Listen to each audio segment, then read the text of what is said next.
টুনি টুনি, কাজ নাই কাম নাই, সারাদিন ড্যাং ড্যাং করে আকাশে উড়ে উড়ে বেড়াবে। বলি ঘরের কোনো কাজ করবি না নাকি? সারাদিন কোনো খড়খান ভেঙে দোকান করিস না তুই? মা, আমি কাজ কাম করি না তো কে করে বলো তো? হ্যাঁ, তুমি তো নিজে সারাদিন রূপচর্চা নিয়ে বসে থাকো। কত বড় সাহস রে তোর টুনি! আমি রূপচর্চা করি না করি তো তোর তাতে কি?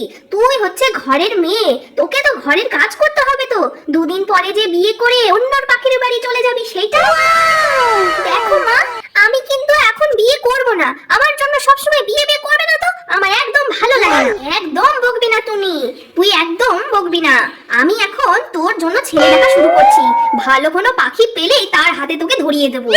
তোর ব্যাং, আমার কিছু ভালো লাগে না, আমি এখান থেকে চললাম। আমার মেয়েটা এমন হয়েছে না, সারাদিন বিয়ের কথা কোনো বললেই খিচখিচ খিচখিচ করে। কেন যে ওরকম করে কিছুই বুঝি না বাপু। ও যতই বলুক না কেন আমি বিয়ে করব না, ওর জন্য ভালো কোনো ছেলে পাখি দেখে আমাকে বিয়ের ব্যবস্থা করতেই হবে। সারাদিন আকাশে ডানা মেলে উড়ে বেড়ানোর ওর শখ আমি মেটাচ্ছি। আরে টিনা বোন, তুই হঠাৎ আমার বাড়ির জঙ্গলের পাশ দিয়ে? কি খবর রে বোন রে, বল কেমন আছিস? হ্যাঁ রে দিদি, আমি তো অনেক ভালো আছি রে। আসলে আমি তো তোর সাথে কথা বলবো বলে একটা দরকারে এসেছিলাম। ওরে ওরে টিনা, কথা তো অনেক হবে, তাই বলে কি আর জঙ্গলের মধ্যে? চল চল আমার বাড়িতে চল, তারপরে দুজন মিলে অনেক গপ্প সপ্প হবে। আরে আরে না না দিদি, এখন আর ওই তোর বাড়িতে যাচ্ছি না বুঝলি। এইখানেই যখন দেখা সাক্ষাৎ হয়ে গেল, এখানে কথাটা বলেই নি। চুপ কর তো ঢঙি বোন আমার, কোনো কথা বলবি না। চল আমার বাড়ি চল, তারপরে হবে কথা। ওহো দিদি, তোর পাল্লায় পড়ে তো আমাকে তোর বাড়িতেই আসতে হলো। আচ্ছা যাই হোক, যে কারণে এসেছি তোর বাড়িতে আগে সেটা শোন তবে। হ্যাঁ তবে বল, এত দূর থেকে উড়ে এসেছিস, কি এমন খবর আছে রে তোর? আসলে দিদি বলছিলাম যে তোর মেয়ে টুনির জন্য একটা ভালো টোনা খোঁজ পেয়েছি আমি। ওরে মা, বলিস কি রে, এত বড় সুখবর এনেছিস তুই আমার জন্য? এ টুনি দেখ দেখ, তোর মাসি তোর জন্য একটা বিয়ের সম্বন্ধ নিয়ে চলে এসেছে। আরে দিদি অত লাফাস না, আরে শোন শোন, পাত্রপক্ষের কিন্তু কোনো ডিমান্ডেড নাই, শুধুমাত্র ভালো দেখতে একটা টুনি চাই।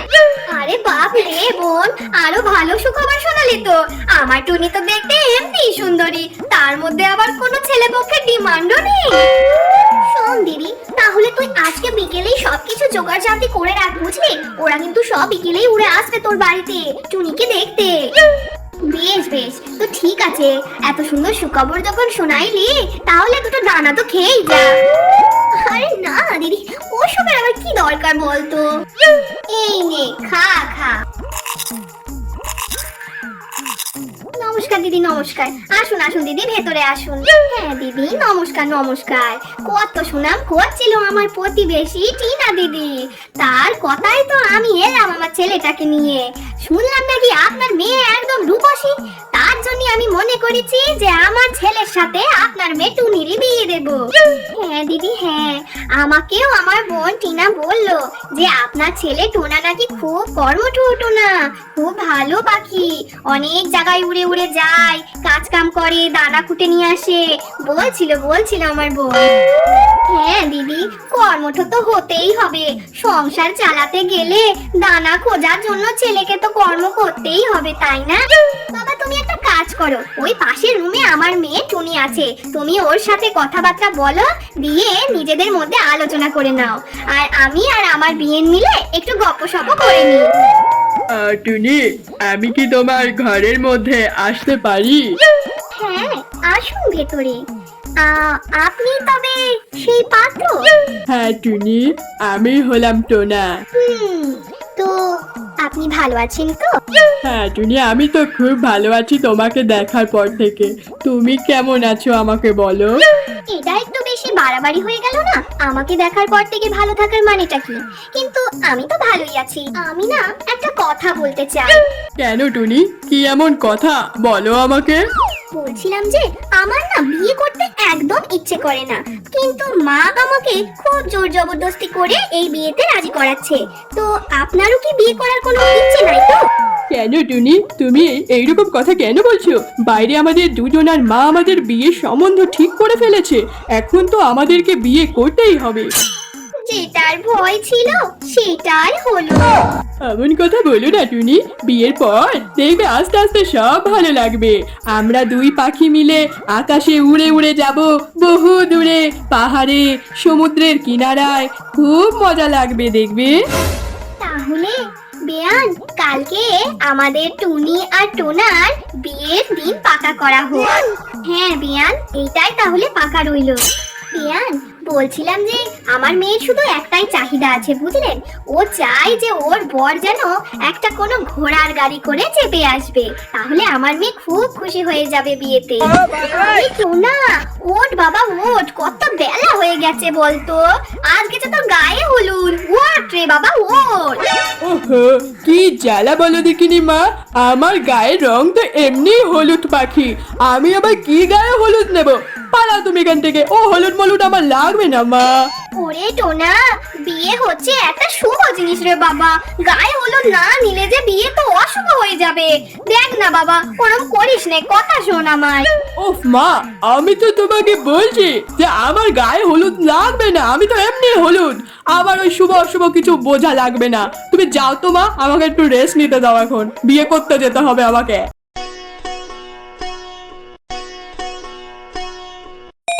কি হলো মা, এত দেরি হয়ে গেল, এখনো তো টোনা এলো না ঘোড়ার গাড়ি করে আমাকে বিয়ে করতে। তুমি ভাবো না, এখনই চলে আসবে হয়তো টোনা ঘোড়ার গাড়ি করে।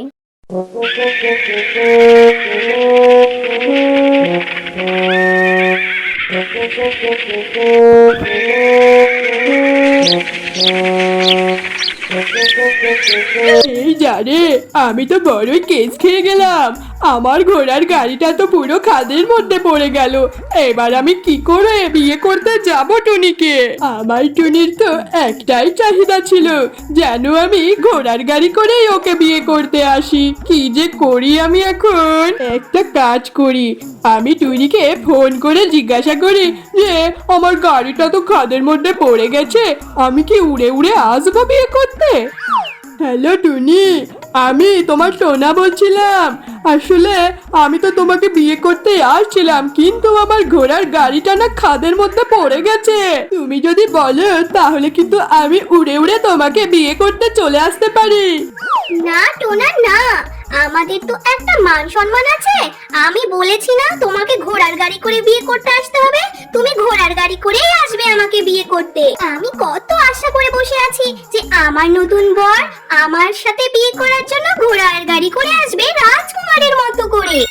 ওহো, হায় রে আমার পোড়া কপাল, এই পাখি তো দেখছি বড্ড চাহিদাবাজি, বলছি যে গাড়িটা পুরো খাদে চলে গেছে, তাতেও যেন মানছে না আমার কথা। বরং এখন একটা কাজ করি, মাথায় তো কোনো বুদ্ধি আসছে না, একটুখানি স্মোকিং করে নি। মাগো, তোমার জামাই টোনা আমার বিয়ে করতে এলো না। কত শখ করেছিলাম আমি রাজকুমারীর মতো, রাজার মতো আসবে আমার বর ঘোড়ার গাড়ি করে, আর আমি বিয়ে করে ঘোড়ার গাড়ি করে চলে যাব। কিছুই হলো না, আমি